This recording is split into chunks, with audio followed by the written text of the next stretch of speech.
ओम गुरुर्ब्रह्मा गुरुर्विष्णु गुरुर्देवो महेश्वराय गुरु साक्षात् परब्रह्म तस्मै श्री गुरुवे नमः। नित्यं शुद्ध निराभासं निराकारं निरंजनं नित्यबोधचिदानन्दं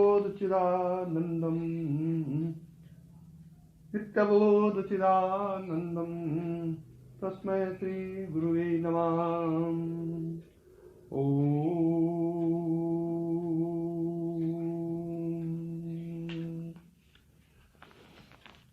नारायण योग कला प्रधानम शांतं स्वभावं कलितात्मभानं भक्तं प्रियं दिव्य गुणावतारं वंदे गुरुतं परमार्थसारम्। ओम भक्त वत्सल भगवत स्वरूप सदगुरुदेव देवेंद्र विज्ञानी जी महाराज की श्री चरण कमलों में प्रणाम करते हुए इस शक्तिपात परंपरा के सभी साधकों साधिकाओं की आध्यात्मिक उन्नति की भावना श्री चरणों में व्यक्त करते हुए श्रीमद् भगवत गीता के दूसरे अध्याय पर साधकों की प्रार्थना के कारण प्रार्थना के फल स्वरूप ही भगवत गीता पर प्रवचन किया जा रहा है। आशा है कि सुपात्र साधक इसका आध्यात्मिक भाव हृदयंगम करके जीवन मुक्ति के मार्ग पर प्रशस्त होते रहेंगे। कल का प्रथम अध्याय था और पहले अध्याय के आरंभ से लेकर अंत तक संसार के बीजभूत दोष शोक मोह और उनके कारण अज्ञान से उत्पन्न होने वाले अहम मम मैं और मेरा दिखलाया गया था, जिसको कि सात योग भी कहते हैं। अब दूसरे अध्याय पर हम चल रहे हैं।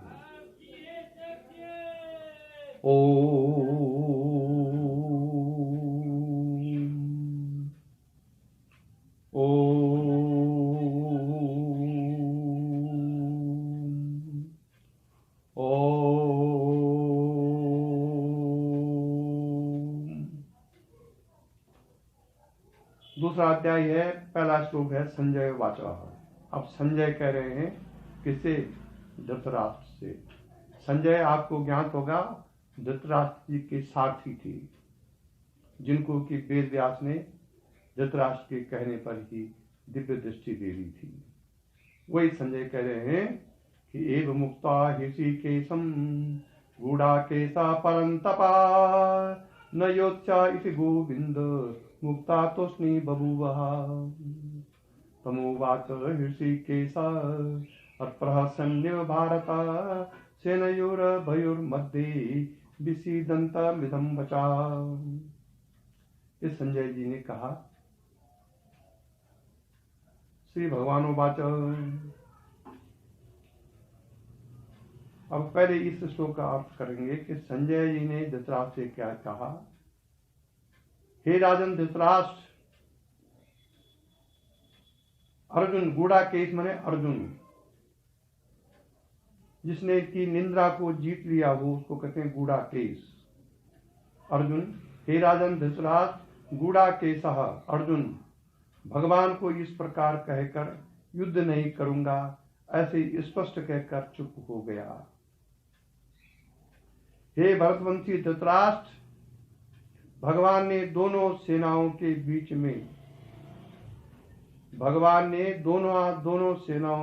में सेनयोर भयोर मध्य उस दुखी अर्जुन को विसीदन्ति मिदं वचा, उस दुखी अर्जुन को हंसते हुए यह वचन कहा। क्या कहा भगवान ने? श्री भगवान उवाच अशोच्या अन्नन्न शोचस्त्वं प्रज्ञावादाश्च भासते गतासु न गतासुंच नानु शोचन्ति पंडिता। भगवान ने कहा तू शोक न करने योग्य के लिए शोक करता है। हे अर्जुन, तू न शोक करने योग्य के लिए शोक करता है और बुद्धिमानों जैसे वचनों को कहता है। दोनों बात एक साथ बोल रहा है। तू बुद्धिमानों जैसे वचन भी कर रहा है और जिसके लिए शोक नहीं करना है उसके लिए शोक भी कर रहा है।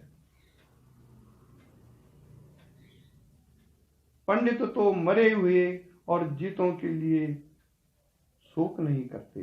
जो पंडित हैं, ज्ञानवान हैं, वे मरे हुओं के लिए और जीतों के लिए कोई शोक नहीं करते हैं। ये भगवान ने अर्जुन से कहा।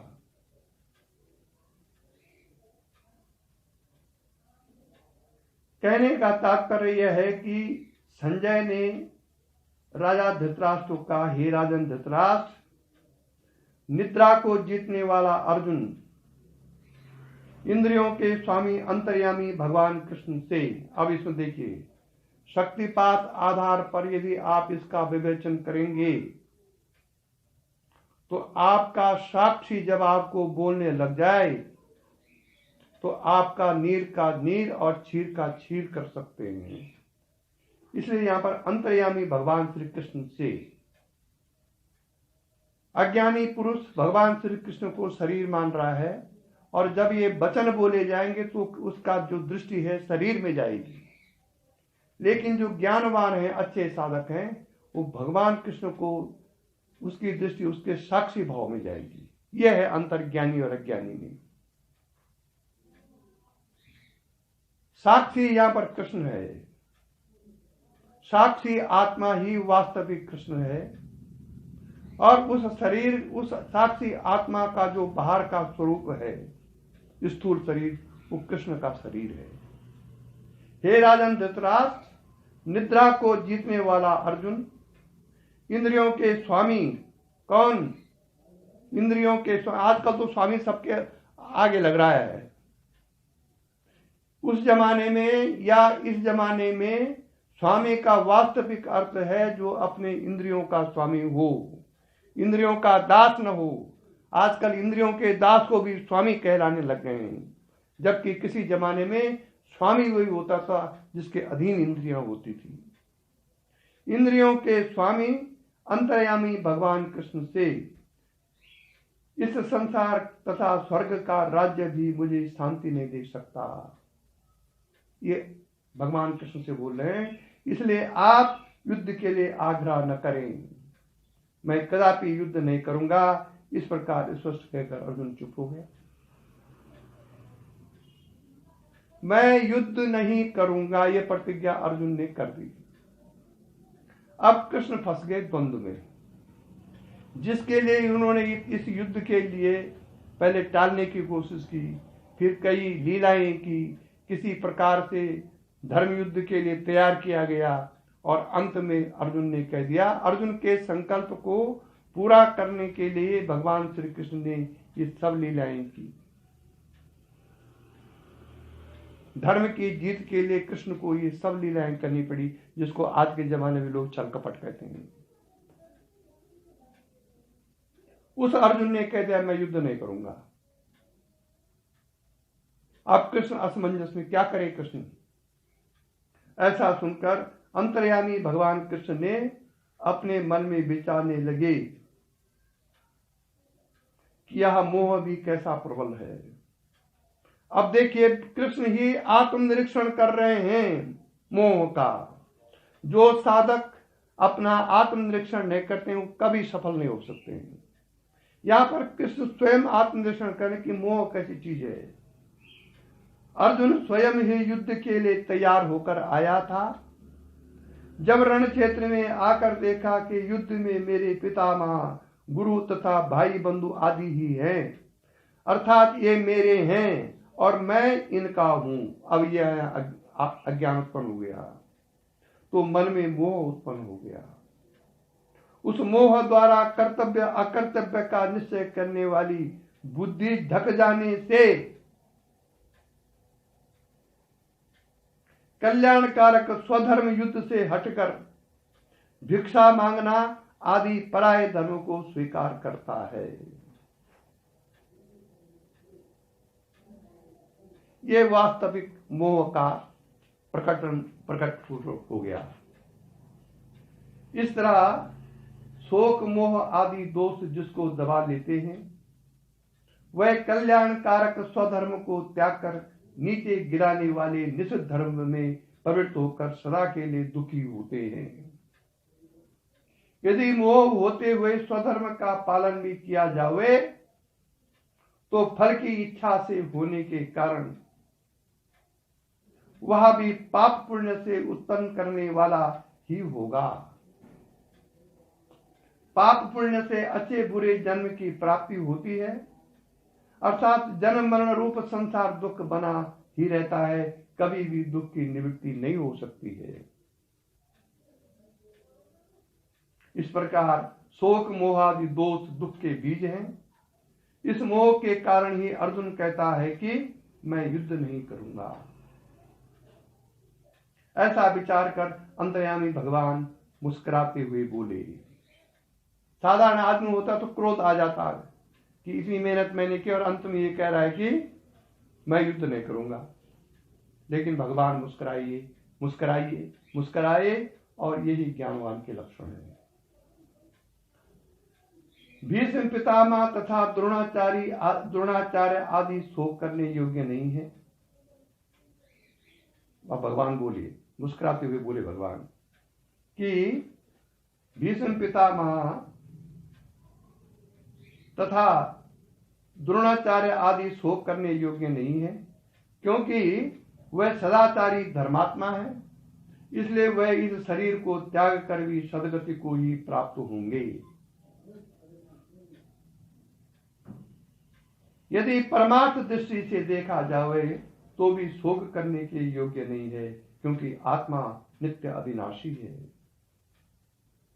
उपरोक्त दोनों प्रकार बुद्धिमानों जैसे दोनों प्रकार से ही तुमको उनका शोक नहीं करना चाहिए।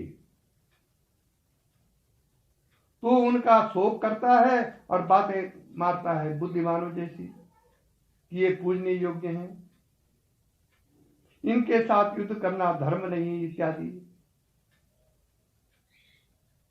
बुद्धिमान पंडित न तो मरों का शोक करते हैं और न जीतो हुओं का शोक करते हैं, क्योंकि वे जानते हैं कि शरीर नाशवान है और शरीरधारी जीवात्मा सदा एक रस रहने वाला अविनाशी है।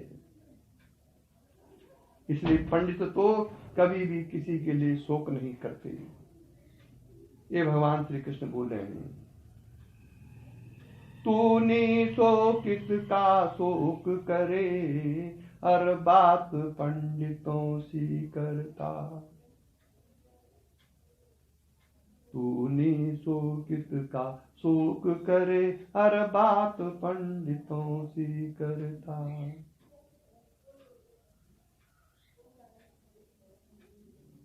इसलिए तुझको शोक उचित नहीं है। बुद्धिमान बन, आत्मज्ञानी बन। और अब 12वां और 13वां श्लोक है।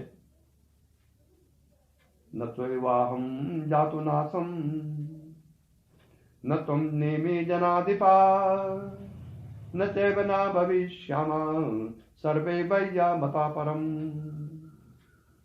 तेनोऽस्मिन् अन्यथा देहे कौमारं यौवनं जरा, तथा देहांतर प्राप्तिर् धीर तत्र न मुह्यति। धीर तत्र न मुह्यति। न तो ऐसा ही है कि मैं किसी काल में नहीं था। भगवान बोल रहे हैं,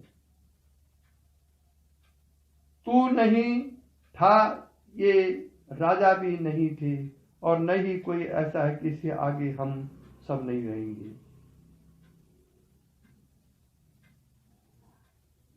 जैसे जीवात्मा की इस देह से कुमार युवा वृद्ध अवस्था है, वैसे ही दूसरे देह की प्राप्ति होती है।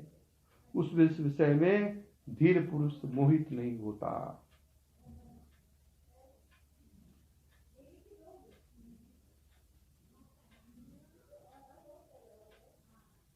बाल युवा और वृद्ध अवस्था जैसे आती है इस तन में, तैसे तन के परिवर्तन से धीर शोक नहीं करते मन में। भगवान श्री कृष्ण अर्जुन को समझा रहे हैं। सर्दी गर्मी सुख दुख को देने वाले इंद्रिय और विषय के संयोग तो क्षणभंगुर अनित्य हैं। मात्र स्पर्शात कौन्तेय शीतोष्ण सुख दुखदा आगमापायनो नित्या ताति तिक्षतु भारत। यम ही न व्यथयन्ते ते पुरुषं पुरुषं सम दुःख सुखं धीरं सोमृता त्वाया कल्पते। हे अर्जुन, सर्दी गर्मी सुख दुख को देने वाले इंद्रिय और विषयों के संयोग तो क्षणभंगुर अनित्य हैं। हे भारत, उनको सहन कर। हे पुरुष श्रेष्ठ, दुख और सुख में सम रहने वाले जिस धीर पुरुष को या दुखी नहीं करते वह निसंदेह ही मोक्ष को प्राप्त होता है। श्रीमन नारायण। भगवान अर्जुन को जब मोहग्रसित हो गया, धनुष को बाण को नीचे रख दिया, मैं ये का पार्थ मैं युद्ध नहीं करूंगा, हे कृष्ण मैं युद्ध नहीं करूंगा, तब भगवान को गीता का उपदेश देना शुरू किया भगवान ने। और उनको ज्ञान की बात समझाने लग गए, क्योंकि यदि क्रोध करते हैं तो मामला बिगड़ता है, धर्म की पराजय होगी। इसलिए उन्होंने गीता का उपदेश देना शुरू कर दिया और कहा, हे अर्जुन मन लगाकर सुन, किसी काल में अर्थात इस शरीर के धारण करने से पहले मैं नहीं था, ऐसा नहीं है। मैं पहले से भी था, क्या तू नहीं था? इस शरीर को धारण करने से पहले क्या तू नहीं था? ऐसा नहीं है, तू अवश्य था। अथवा ये राजा लोग इन वर्तमान शरीरों के नाश होने के पश्चात हम सब नहीं रहेंगे, ऐसा भी नहीं है, ऐसा भी नहीं हो सकता, बाद में भी अवश्य रहेंगे। तात्पर्य यह है कि हे अर्जुन, यह नाम रूप वाले शरीर आदि नाशवान जड़ है, किंतु सच्चिदानंद स्वरूप आत्मा अनादि अनंत तथा एक है।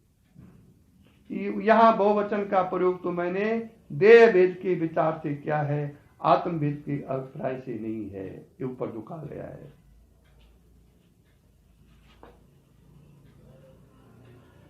हे अर्जुन, आत्मा तो स्वभाव से जन्म मरण से रहित अविनाशी तथा व्यापक है। जन्मना मरना तो आत्मा में अज्ञान से प्रतीत होता है। जैसे इस स्थूल शरीर के धर्म अनुसार युवा कुमार युवा तथा वृद्ध अवस्था जीवात्मा में अज्ञान से प्रतीत होती है। जैसे इस स्थूल शरीर के धर्म कुमार युवा और वृद्ध अवस्था जीवात्मा में अज्ञान से प्रतीत होते हैं, क्योंकि युवा वृद्ध अवस्था और कौमार्य अवस्था ये तो शरीर के हैं, जीवात्मा के थोड़ी हैं, लेकिन अज्ञान से जीवात्मा में प्रतीत होते हैं। वास्तव में कुमार आदि अवस्था आत्मा में नहीं, या बदलना घटना और बढ़ना स्थूल शरीर के धर्म है। आत्मा तो निर्विकार अर्थात बदलने वाला नहीं है, तीनों अवस्थाओं में एक जैसा रहना वाला है। वैसे ही एक शरीर से दूसरे शरीर को प्राप्त होना सूक्ष्म शरीर का विकार है। या तो अज्ञान से आत्मा में मालूम होता है, वास्तव में आत्मा आना जाने से रहित है, क्योंकि आत्मा सर्वव्यापक और एक है।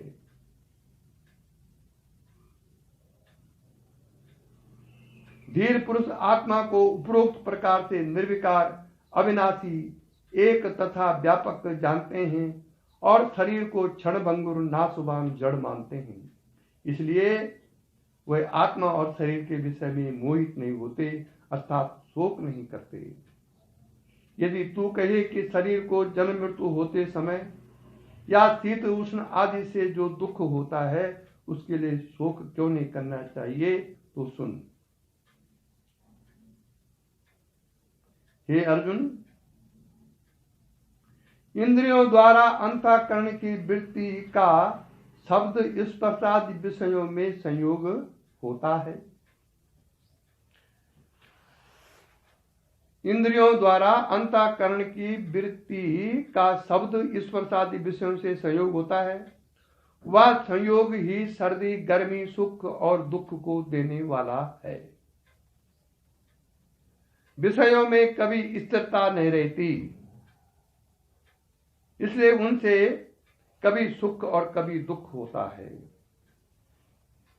जिस मनुष्य की इंद्रियां तथा मन बस में नहीं होते, उसकी इंद्रियां मन को अपनी ओर खींचती हैं। जब मन सहित इंद्रियों का विषयों से संयोग होता है तो इंद्रियों द्वारा मन को सुख या दुख आदि का अनुभव होता है।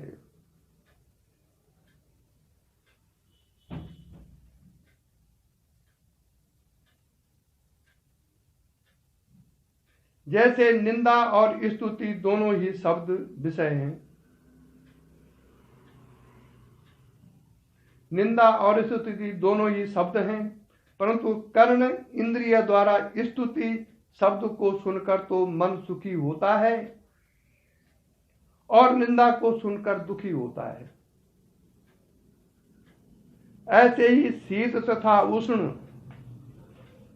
दोनों ही स्पर्श विषय है, परंतु उनमें त्वक इंद्रिय द्वारा शीतल स्पर्श को छूकर तो मन को सुख होता है और उष्ण को छूकर दुख होता है। ऐसे ही नेत्रों द्वारा अच्छे बुरे रूप को देखकर मन को दुख तथा सुख होता है।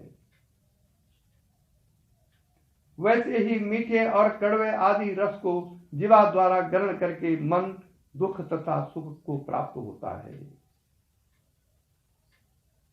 घ्राण इंद्रियों द्वारा सुगंध और दुर्गंध का सेवन करके मन को सुख और दुख का अनुभव होता है। इसी तरह देह, स्त्री, पुत्र तथा धनादि विषय भोगों के साथ मन का संयोग होने से मन उन देहादि में आसक्त होकर मोहित हो जाता है। इसलिए जब वे देहादि के विषय भोग नष्ट होते हैं या अपने शरीर के नष्ट होने पर उनको छोड़ना पड़ता है, तब मोह के नाते होने के कारण मन को कष्ट होता है। इस तरह मोह के कारण उनके छूटने आदि से दुख और उनके मिलने आदि से सुख होता है। उपरोक्त प्रकार से इंद्रियों और विषयों का संयोग मन को दुख और सुख देने वाला है। ये विषय क्षणभंगुर अनित्य अर्थात नाशवान है। इसलिए हे भरतवंशी अर्जुन, उनको सहन कर। यदि तुझको कोई कड़वे वचन बोल रहा है तो उनको सहन कर। सहन करने का अर्थ ये नहीं कि आप उसका जवाब न दें। जवाब नहीं देंगे तो आपको और कायर समझेगा। सहन का अर्थ यहाँ अंदर से है। इसलिए तू उनको सहन कर। तात्पर्य यह है कि इंद्रियों का विषयों के साथ संयोग करने का जो स्वभाव है उसको सहन कर, अर्थात मन सहित इंद्रियों का विषयों से संयोग मत होने दे। सारांश यह है कि विषयों को त्याग कर मन सहित इंद्रियों को बस में कर। मन सहित इंद्रियों को बस में कर। इस तरह अभ्यास करते करते एक ही दिन में नहीं होगा, ये लंबा समय लगेगा अभ्यास करते करते। इस प्रकार अभ्यास करते करते जब मन विषयों की ओर से हटकर परमात्मा में लग जाएगा तो मन को कष्ट देने वाला कोई भी दुख नहीं रहेगा। इसलिए बाहर सब ओर से मन को हटाकर केवल परमात्मा में ही लगाना चाहिए। नारायण।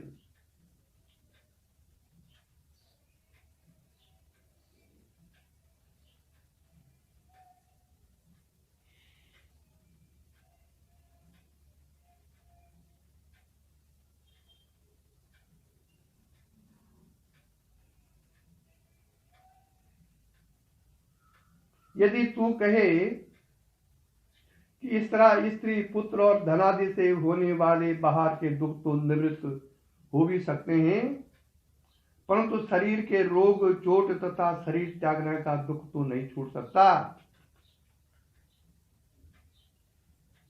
या कहना भी नहीं हो सकता, क्योंकि जिसका मन बाहर की ओर से हटकर परमात्मा में ही लग जाता है, उसके मन को शरीर के रोग तथा चोट की पीड़ा का दुख भी नहीं हो सकता।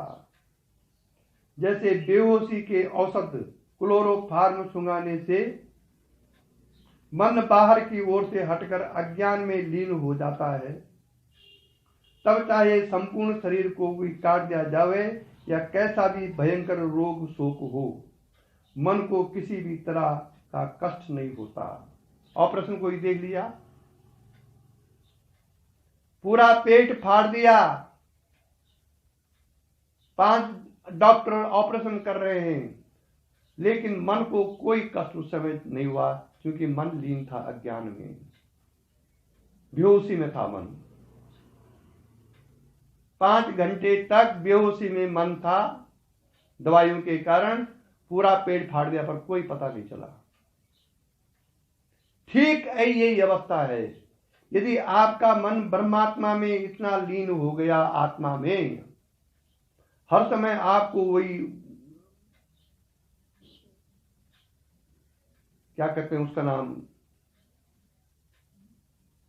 हर समय मन की जो दृष्टि है, मन का जो रुझान है, वो परमात्मा में लगा हुआ है, तो शरीर की पीड़ा भी आप भूल देंगे। और वो कब होगा? जब आपका मन हर समय आकाश तत्व शून्य में रहेगा। और शून्य में रहने के बाद यदि आपको अहंकार उत्पन्न हो गया, तो मन फिर गिरेगा वहां से। जब आप सोचेंगे कि मेरी शक्ति के द्वारा ही मेरा मन शून्य में चला गया है, तो जहां मेरी शक्ति आ गई या साधना का अहंकार उत्पन्न हो गया, आप वहां से नीचे गिर जाएंगे और विकृति उत्पन्न होती रहेगी। इसलिए जो कुछ घटता है वो सब भगवान की कृपा, गुरु की कृपा से घटता है। लेकिन हे अभागे साधक, तू ये समझता है कि मेरे कारण हो रहा है।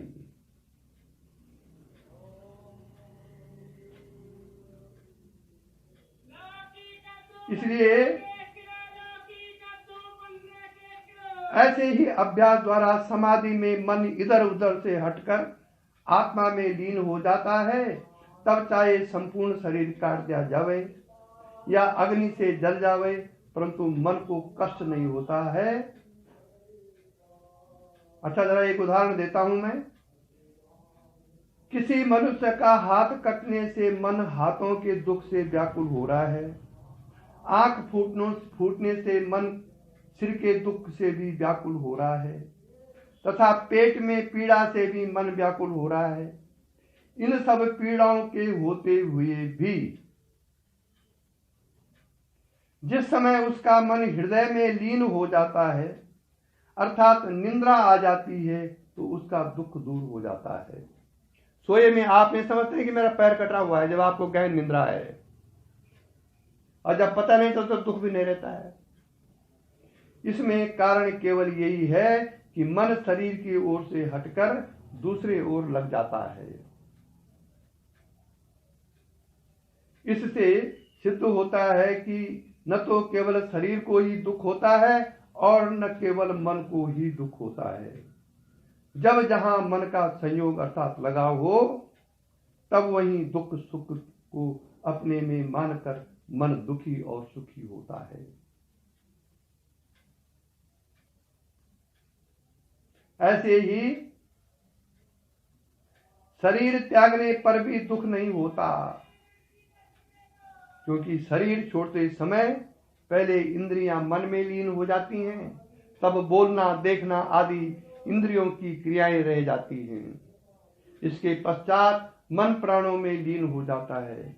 जब मन प्राणों में लीन हो गया तो प्राणों के निकलने या दूसरे शरीर को ग्रहण करने के दुख को अनुभव करने वाला कौन रहा? दुख सुख के अनुभव करने वाला तो मन ही है, जो प्राणों में लीन अर्थात मूर्छित हो चुका है। फिर प्राण गर्मी अर्थात तेज में लीन हो जाता है। सबके पश्चात गर्मी के निकलने पर ठंडा शरीर पड़ा रहता है और उसको मिलकर फूंक या किसी तरह समाप्त कर देते हैं। इस तरह प्राणों को त्यागने का दुख भी नहीं होता उस शरीर को।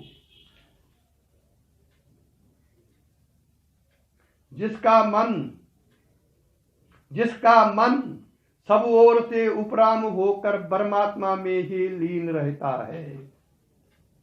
यम ब्रह्मा समुपासते शिवयति ब्रह्मेति वेदांतिनो। यम ब्रह्मा समुपासते शिवयति ब्रह्मेति वेदांतिनो। बौद्धा बुद्ध प्रमाण पटवा कर्मेति मीमांसका। जिसका मन सब ओर से उपराम होकर परमात्मा में ही लीन रहता है, उसको तो कभी कोई किसी तरह का दुख ही नहीं हो सकता। ये शास्त्र बोल रहा है, क्योंकि आत्मा परमानंद स्वरूप है। दुख उसको होता है जिसका मन बाहरी पदार्थ, शरीर, स्त्री, पुत्र तथा धनादि में लगा हुआ है, क्योंकि यह संपूर्ण माइक प्रपंच दुख रूप है और दूसरे को दुख देने वालों को भी दुख दे होता है। अतः हे पुरुष श्रेष्ठ, सुख दुख के समान रहने वाले परमात्मा में स्थित होने के कारण न तो दुख से दुखी और न सुख से सुखी होने वाले जिस धीर पुरुष को या शब्द स्पर्शादि इंद्रियों के विषय व्याकुल अर्थात चलायमान नहीं कर सकते, यानी आत्मा की ओर से हटाकर अपनी ओर नहीं खींच सकते, वही धीर पुरुष मुक्त होने के योग्य है अर्थात अधिकारी है।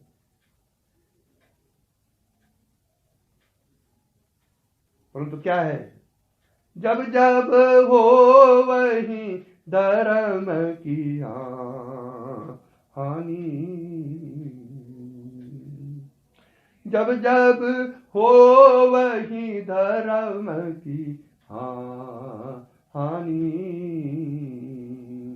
बाटे असुर सुर, बाटे असुर सुर रिपु अभिमानी। तब तब मैं जग लीन अवतार हरहूं संकट, हरहूं संकट साधु हरा। अब ये चौपाई है। इसका एक अर्थ तो स्थूल दृष्टि से है और एक अर्थ सूक्ष्म दृष्टि से है। शक्तिपात से दीक्षित साधक जिनका प्राणों का विकास, मन का विकास और बुद्धि का विकास इस स्तर पर चला गया है, वो इसको और गहन रूप से समझ सकते हैं। जब जब होई धर्म की हानि। कौन सा धर्म? धर्म ये नहीं कि गंगा जी में पूजा करना, मंदिरों में जाके पूजा, यही धर्म नहीं है। धर्म का मतलब आत्म धर्म है। आत्मा की ओर जाना, आत्मा से विमुख न होना सबसे बड़ा धर्म है। जब आप आत्मा की ओर प्रशस्त करते हैं, और आत्मा से विमुख होना सबसे बड़ा अधर्म है। तो ये अंदर की बात है। आंतरिक दृष्टि वालों के लिए यह है कि जब जब ये मन अधर्म और अन्याय की ओर जाता है, तब तब मैं साक्षी और साक्षित्व जो मेरा अंदर चित्रगुप्त है, मैं प्रकट होता रहता हूं। जब जब हो वही धर्म की हान। बाड़े असुर सुर रूप अभिमानी। अब ये जो अंदर के असुर हैं, जिसमें अहंकार है, मोह है, माया है, ममता है, असुर कहलाए अंदर के। जब ये बढ़ते हैं तो यदि साक्षित्व का प्रकट आपके अंदर है तो वो साक्षित्व तो अवतार लेता है अंदर, मतलब प्रकट हो जाता है और आपको उस अधर्म के मार्ग से हटा करके, उस माया मोह ममता मोह को हटा करके साक्षी की ओर उन्मुख होने लगते हैं आप। ये इसका वास्तविक अर्थ है आंतरिक रूप से। तब सुख दुख के समान रहने वाली परमात्मा में स्थित होने के कारण, परमात्मा मतलब वही साक्षी आत्मा, न तो दुख से दुखी और न सुख से सुखी होने वाले जिस धीर पुरुष को ये शब्द स्पर्श आदि इंद्रियों के विषय व्याकुल अर्थात चलायमान नहीं कर सकते, यानी आत्मा की ओर से हटाकर अपनी ओर नहीं खींच सकते, वही धीर पुरुष मुक्त होने योग्य अर्थात अधिकारी है। नारायण बोलना पड़ेगा। अब यह है आंतरिक बातें। अब प्रश्न यह उठता है कि भाई भगवान राम को भी बिलखते रोते मुक्ते देखा है, जबकि वो भगवान थे। राजा जनक जो सबसे बड़े ग्रस्त में सबसे जीवन मुक्त महापुरुष हुए हैं, उनकी बेटी की विदाई में भी रोते हुए देखा है। भगवान श्री कृष्ण को कई बार जो व्यथित होते देखा गया है। क्या कारण है इसका? यही कारण है शरीर के प्रारब्ध। प्रारब्ध के प्रभाव के कारण शरीर मन बुद्धि प्राण दुखित हो सकते हैं, लेकिन अंतरात्मा में उसका कोई प्रभाव उस घड़ी तक नहीं होता है जब तक प्रारब्ध निःशेष नहीं हुआ। कुछ दुख, कुछ आंसू ठंडे होते हैं और कुछ गर्म होते हैं। एक ही आंख से आंसू जब निकलते हैं तो कुछ परिस्थितियों के कारण वो ठंडे आंसू होते हैं और कुछ परिस्थितियों में वो गर्म होते हैं। कौन बदल रहा है उनको? अंदर ही अंदर। कोई मशीन तो लगी हुई है नहीं कि ये ठंडी आंसू दे और ये गर्म आंसू दे। आपके मन में जो इक्विपमेंट, मन एक इक्विपमेंट उपकरण है साक्षी तत्व का। जिस प्रकार की भावना उत्पन्न होगी, दुख होगा तो गर्म आंसू आएंगे। मन साक्षी तत्व उसको गर्म आंसू का प्रकाशित करके उसको बाहर करेगा, मन की भावना को। ठंडे होंगे तो संसार से वैराग्य का प्रकाश होगा। साक्षी के प्रकाश से ही मन रूपी जो उपकरण है वो बाहर इंद्रियों से बाहर उसको फेंकता है। साक्षी का कुछ नहीं बिगड़ता। साक्षी का काम तो केवल प्रकाशित करना है। इसलिए हमें अपनी अंतःकरण में बार बार आत्मनिरीक्षण करके अपने साक्षी तत्व में जाना चाहिए। साधना करते समय और व्यवहार में जाते समय भी यदि आप कर सकें ऐसा तो बहुत अच्छा। ओम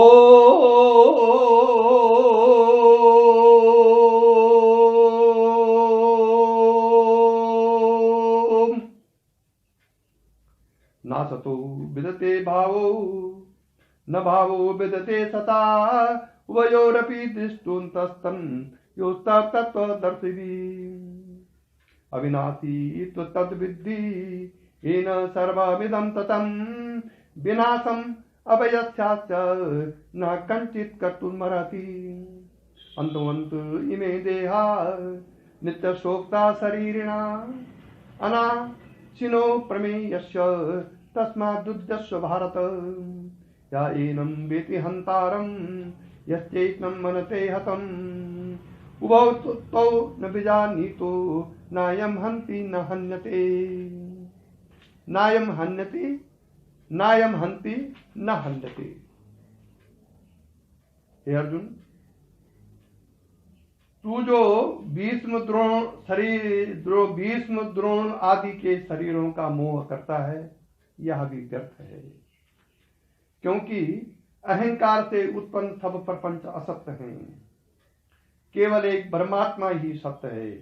अहंकार से उत्पन्न संपूर्ण नाम रूपात्मक असत प्रपंच में सत स्वरूप परमात्मा व्यापक है।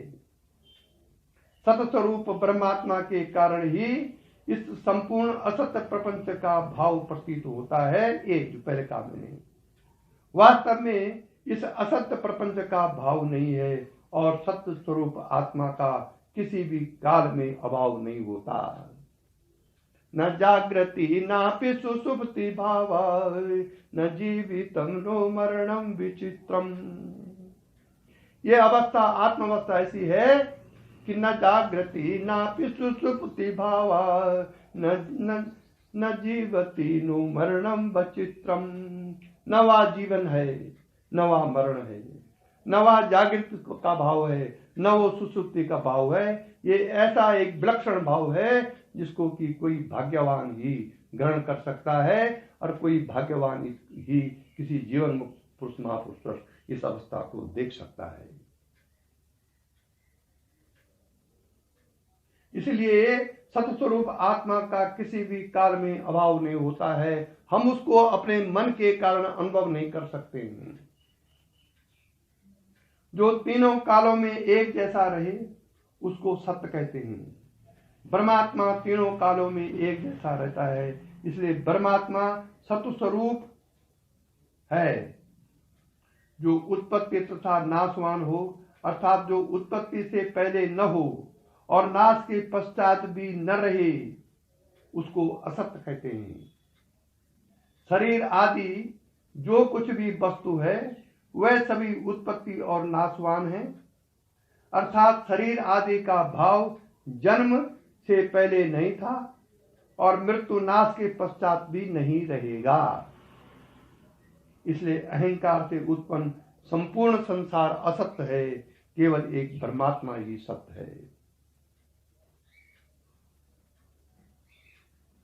और क्या है वास्तव में? वह सत्स्वरूप परमात्मा संपूर्ण प्रपंच में व्यापक है, जैसे पानी में नमक।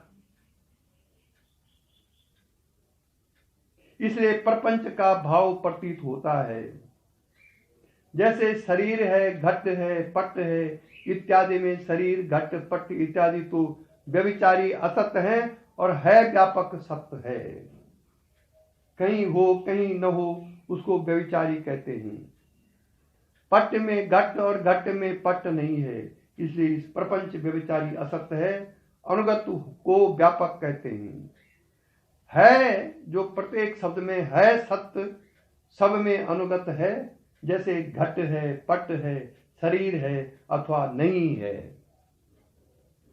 इस तरह है सब में अनुगत है और है के होने से ही घट पटादि सब पदार्थों का भाव प्रतीत होता है। बिना है के किसी का भी भाव नहीं रहता। इस तरह व्यापक परमात्मा सत्स्वरूप है। अब है सत्ता है, इसमें पूरे विश्व प्रपंच में है शब्द जो है ये सत्तावाचक है। उपरोक्त प्रकार से जो कुछ कहा गया है, सत्य और असत्य का तत्व असलियत को कि असत्य का भाव नहीं और सत्य का अभाव नहीं है। तत्व को जानने वाले ज्ञानियों ने देखा कि तू भी शरीर आदि को असत जानकर इसका मोह त्याग, क्योंकि ये शरीर आदि व्यभिचारी हैं। ये भगवान श्री कृष्ण अर्जुन को समझा रहे हैं। हे अर्जुन, नाश रहित तू उसको जान कि जिस सत्य स्वरूप परमात्मा से अहंकार से उत्पन्न या संपूर्ण संसार व्याप्त है, उस अविनाशी परमात्मा को कोई भी किसी काल में विनाश नहीं कर सकता। ओम, क्यों? उसका नाम ही अविनाशी है। भगवान कृष्ण ने इसीलिए कहा था कि यह अविनाशी योग पार्थ, यह अविनाशी योग पार्थ, दिनकर से मैंने प्रथम कहा, रवि ने मनु को उपदेश दिया और मनु ने राजा इक्ष्वाकु सुना। नाश रहित अप्रमेय नित्य स्वरूप इस परमात्मा के ये संपूर्ण शरीर आदि आकार नाशवान असत्य हैं।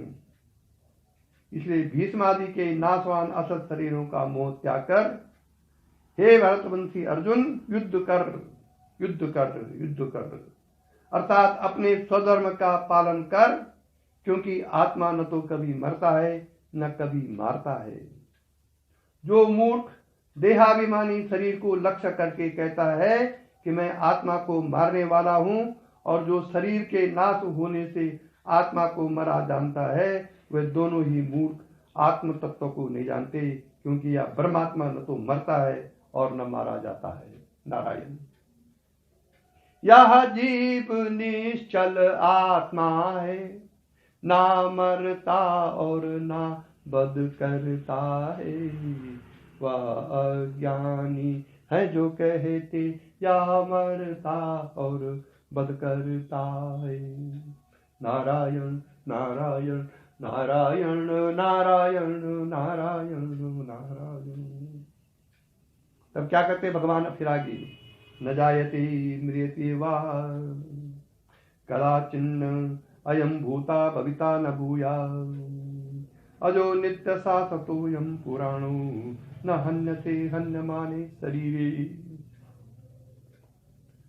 वेदा विनाशिनं नित्यं यायनमजम् अव्ययं, कथं सा पुरुष पार्थ गम गात हन्ति हन्ति गम।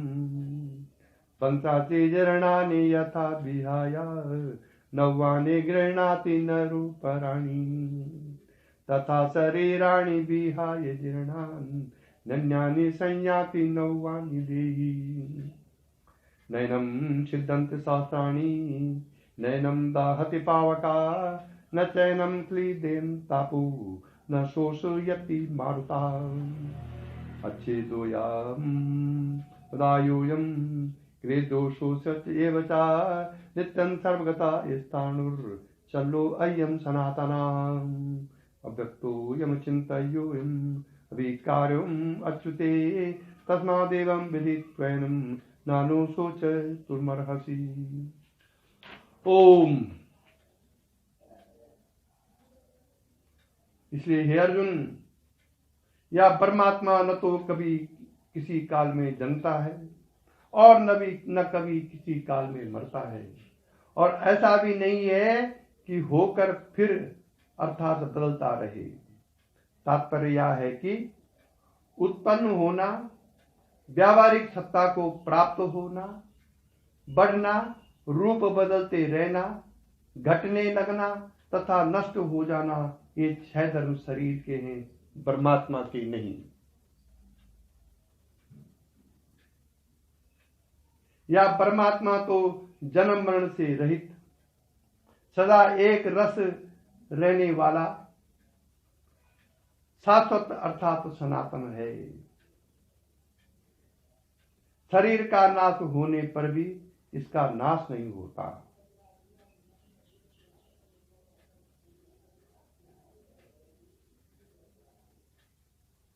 हे अर्जुन, जो मनुष्य इस जीवात्मा को नाश रहित, नित्य जन्म मरण से रहित तथा अदल बदल रहित जानता है, वह मनुष्य कैसे किसी को मरवाता है अर्थात नहीं मरवाता। तात्पर्य यह है कि तुझको युद्ध करने की प्रेरणा करने वाला मैं भी असंग हूं। मेरे लिए भी तुझको कुछ शोक न करना चाहिए, अर्थात तुझको ऐसा नहीं समझना चाहिए कि भगवान कृष्ण मुझको हिंसा करने के लिए प्रेरणा कर रहे हैं। इसलिए पाप पुण्य के भागी भी भगवान ही होंगे, जैसा कि बहुत ही अज्ञानी असंग परमात्मा को दोषी बताते हैं कि परमात्मा ही सब कुछ करता है। नहीं, ऐसे तू मुझ भगवान को भी दोषी मत समझ। और कैसे किसको मारता है अर्थात आत्मा किसी को किसी तरह मारता भी नहीं है। तात्पर्य यह है कि न तो परमात्मा किसी को क्रिया में कर्ता का प्रेरक है और न स्वयं करता ही है। वास्तविक तथ्य तो यह है।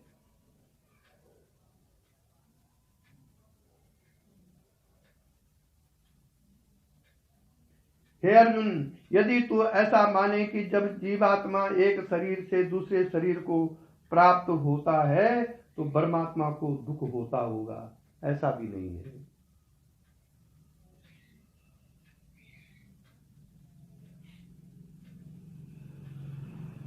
जीवात्मा को शरीर बदलने में भी दुख नहीं होता।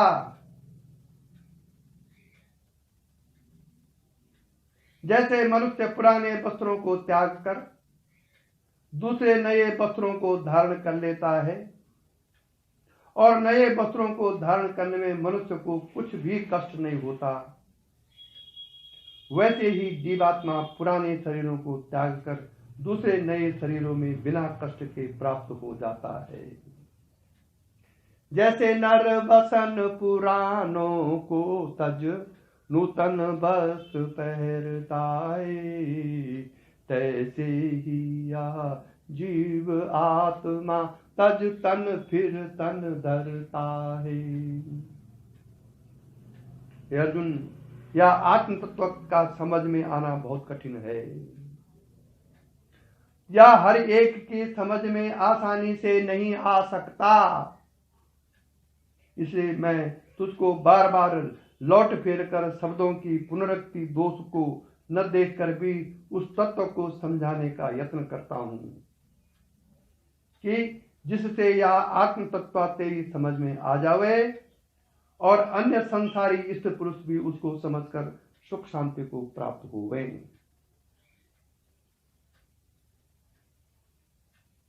भगवान आगे कहते हैं, अर्जुन सुन, या परमात्मा अव्यक्त है, अर्थात श्रोत्रादि इंद्रियां इस जीवात्मा को नहीं जान सकती।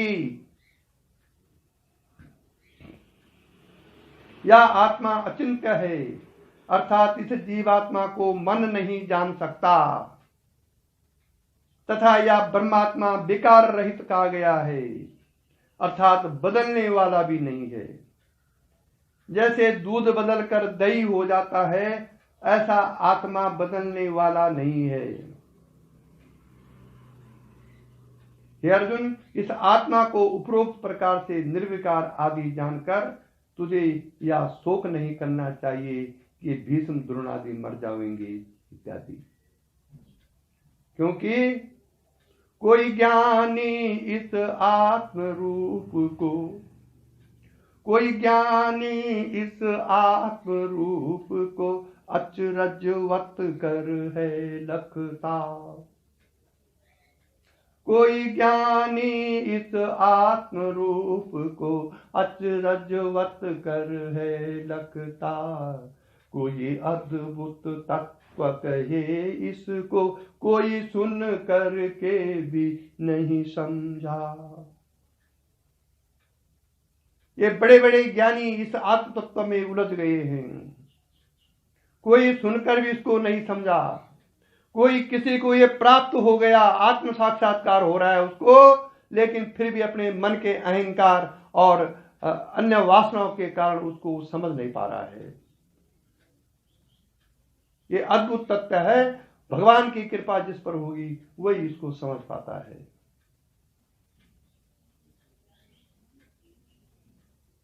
और भगवान की कृपा कब होगी?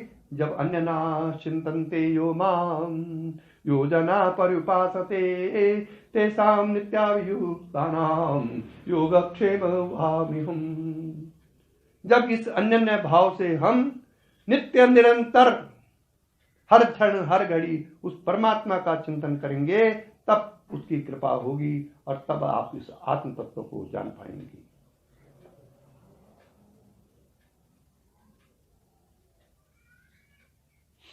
अतः चैनम नित्य जातम नित्यम वा मनसे मृतम तथापि त्वं महाभावो नैवासोतिर्मर्हसि। जातस्य ध्रुवो मृत्युर् ध्रुवं जन्म मृतस्य च तस्मात् परिहार्थेन त्वं शोचति। अव्यक्तादीनि भूतानि व्यक्त मध्यानि भारत अव्यक्तानि जना नैव तत्र का परिवेदना। ये आ गया आश्चर्यवत् पश्यति कश्चिदेन आश्चर्यवत् वदति तथैव चान्यः। और आश्चर्यवत् वचने मन्या शृणोति श्रुत्वा पेनम वेदना चेव कच्छित। वो जो मैं ऊपर हिंदी में कहा, देहो नित्य अबध्योयम देहे सर्वस्य भारत तस्मात् सर्वाणि भूतानि न तं सोति तुर्मर्हसि।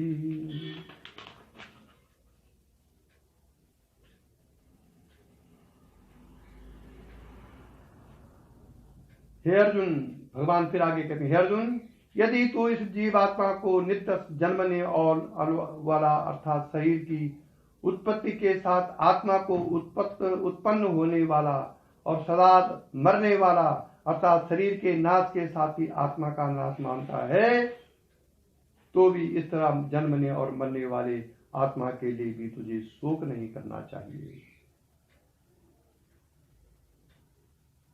क्योंकि जिसका जन्म हुआ है उसकी मृत्यु अवश्य होगी, और जो मर गया है उसका जन्म भी अवश्य होगा। फिर भी किसी का उपाय कैसे चल सकता है? जिसका कुछ उपाय ही नहीं हो सकता, उसका शोक करना भी व्यर्थ है। इसलिए हे अर्जुन, इस उपाय रहित विषय का भी तुझे शोक नहीं करना चाहिए। इस तरह आत्मा को जन्मने और मरने वाला मानने से भी शोक करना व्यर्थ है। हे अर्जुन, वास्तव में ऐसा नहीं है। आत्मा अजन्मा और अमर है, और शरीर आदि आकार जो है क्षणभंगुर है, रस्सी के सर्प के समान प्रतीति मात्र है।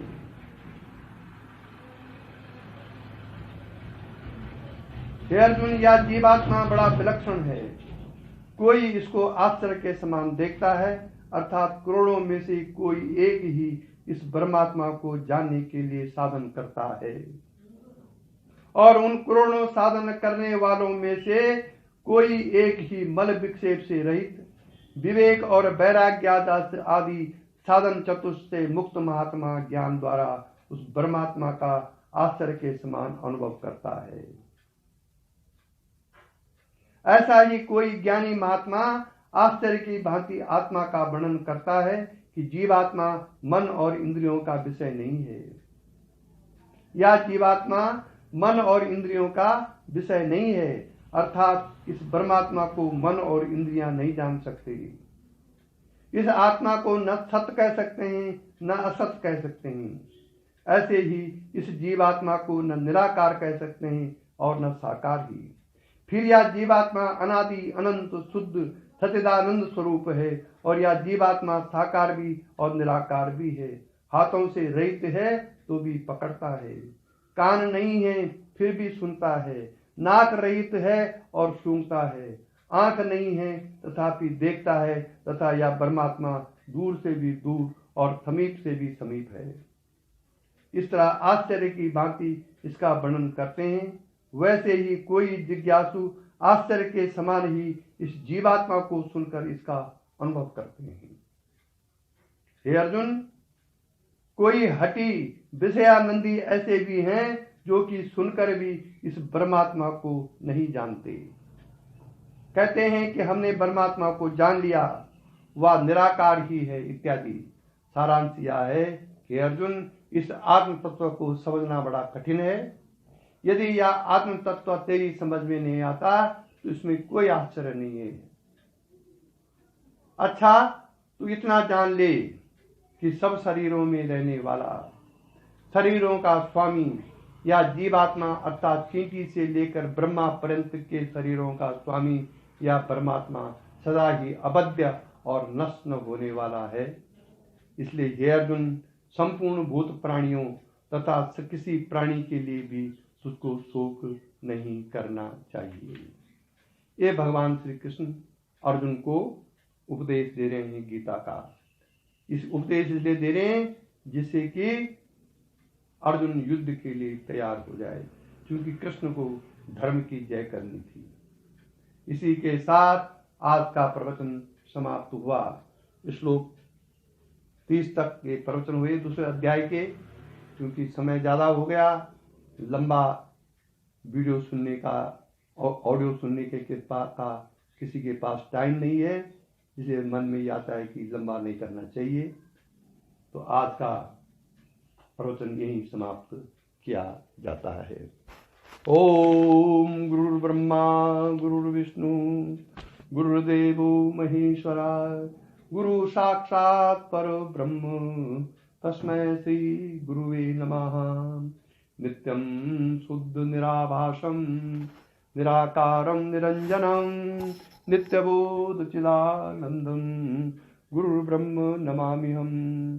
यस्य पाद प्रवादस्त प्रपंचो भाति भासुरा तमहं सद्गुरु वन्दे पूर्णानंद चिदात्मकम्।